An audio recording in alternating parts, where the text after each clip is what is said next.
Hello everyone, this is Said and welcome to Andhra Course. Welcome to the another lecture of our complete Python course. In this lecture, we are going to learn about identity operators. So let's get started. Before understanding the identity operators, we need to understand something that is object and reference. Say for example, I am creating a variable that is x equals to 10. So whenever I am writing this that is x equals to 10, what actually happens? First, when you write this that is x equals to 10 and create a variable like this, first an object is created. Yes, whenever you create a variable like this like x equals to 10, an object is created in computer memory and this value 10 is actually stored in that object. So whenever you try to create a variable in Python programming, what happens? First an object is created in computer memory and value 10 will get stored in it. Now what is object? Object is something that is used to store some data or store some information. Simple. It is just like a container that is used to store some kind of data in a computer memory. Now the first step is done, that is when you write this x equals to 10, an object will be created and the value 10 will get stored to it. Right? Now the variable name x, that is the name you have given to your variable. This name is also called as reference. What? Whatever name you are giving to the variable is also called as reference. Whatever name you are giving to your variable is also called as a reference. This reference refers to that object.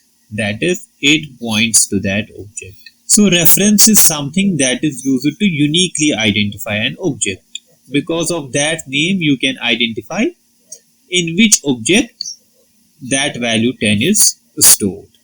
So two concepts here are, first one is object.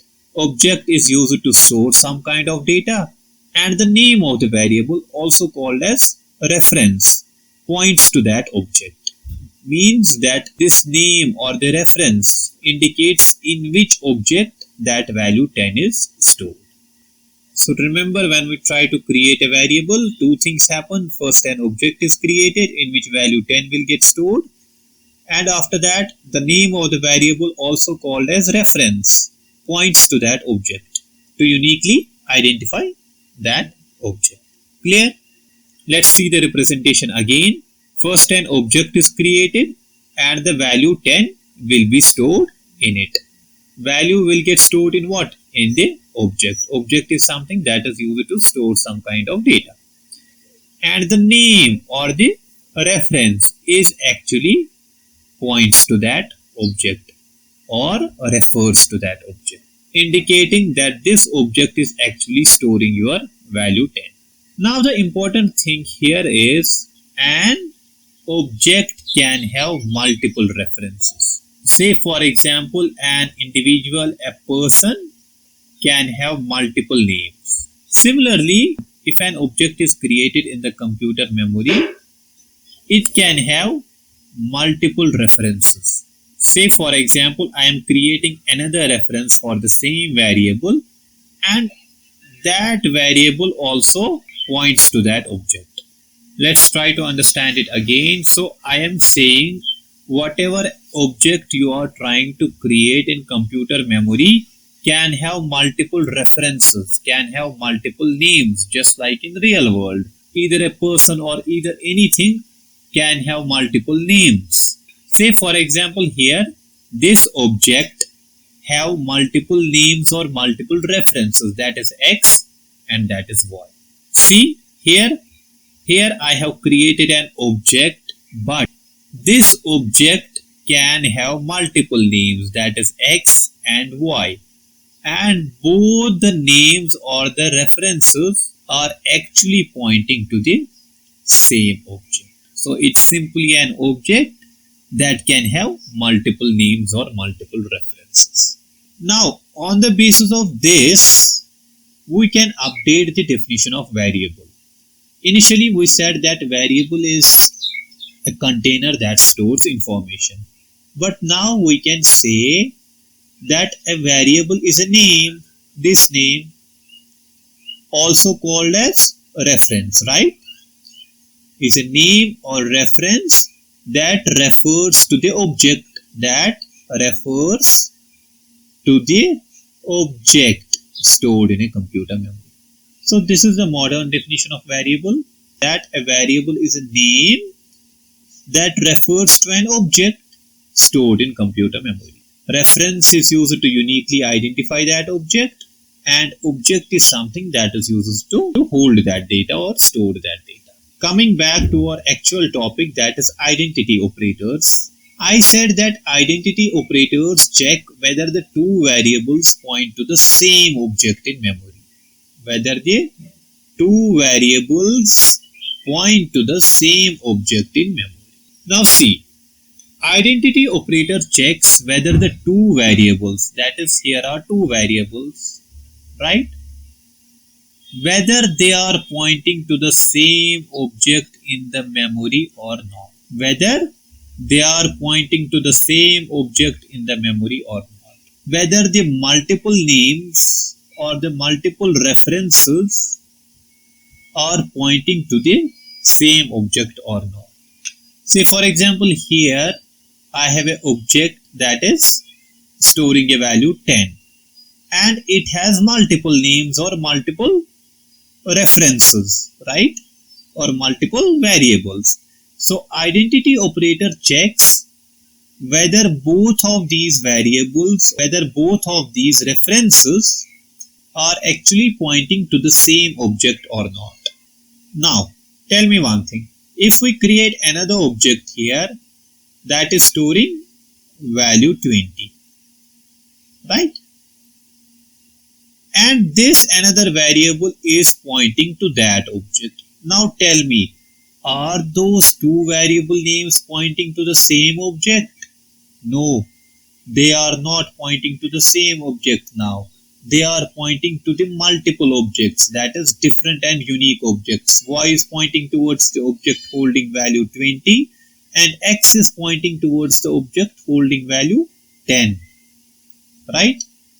So identity operator checks this, whether the references or whether the variable names are pointing towards the same object or not. Now, the next point in identity operator is that unlike comparison operators used to check what? Is used to compare the values. Identity operator compare references to the objects. So I said that when we were working with the comparison operators, it usually compares this value, that is the value stored in the objects, that is whether 10 and 20 are same or not. But identity operator checks what? The references, whether the references are the same pointing to a object. Clear? They also return Boolean values, that is true or false. Just like our comparison and logical operators, they can also return a Boolean value. Now, there are two types of identity operators, that is operator and second one is not operator. Is operator returns true if both the variables refer to the same object. Simple, just like we discussed here. If both the references or both the variables are referring to the same object, is operator returns true. Right? Returns true if both the variables refer to the same object. Is not returns true if both the variables refer to the different objects.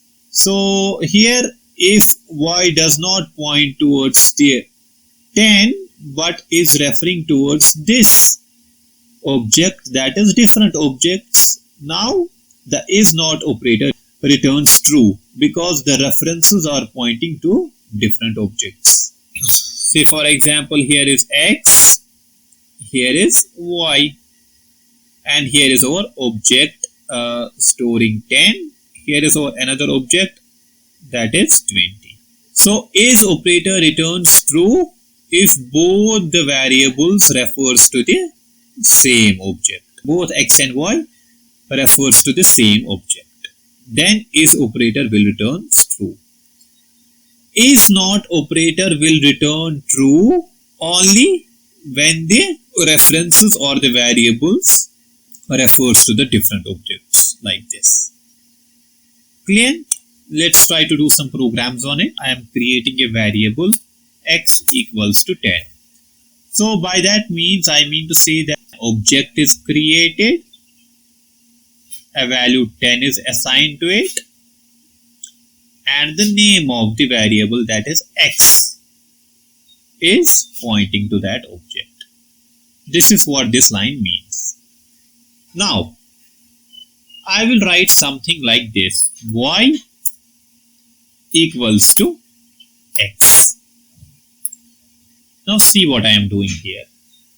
I am creating another variable, that is another reference, and putting the value of x in it. Visually it will look like this, that is that I am creating another variable name or reference, that is y, right? I created y and I am assigning the x into it. I am assigning the object of x into it, that is like this. See, do you understand what I am doing here? I have created a variable x equals to 10. Now I have created another variable or another reference that points to the same object, that is pointing to the same object. Now if I print, see, if I print x is y, what does is operator do? Is operator returns true if both the references actually refers to the same object. Here both the references or both the variable names are actually referring to the same object, so it will return true. What does it return? True. Why? Because both the objects are pointing to the same object. Now similarly, if I write here is not, what does is not identity operator return? Is not identity operator returns true when the references or the variable names are pointing to the different objects. But here both the objects are referring to the same object, so it will return false. Let's try to run the program and see. False. Now when will the is not operator returns true? When both of these points to the different objects. Say for example, I will write here y equals to 20. Now the things change here. Now instead of this, it becomes like this: 10 here, 20 here, x is here, and y is here. Now x points towards 10 and y points towards 20. See the difference? X points towards 10 and y points towards 20. Now tell me, if I write is operator here, what will it return? Since they are pointing now towards the different objects, and is operator only returns true when they point to the same object like we discussed earlier, right? But this time they are pointing to different objects, so it will return false. See? Easy.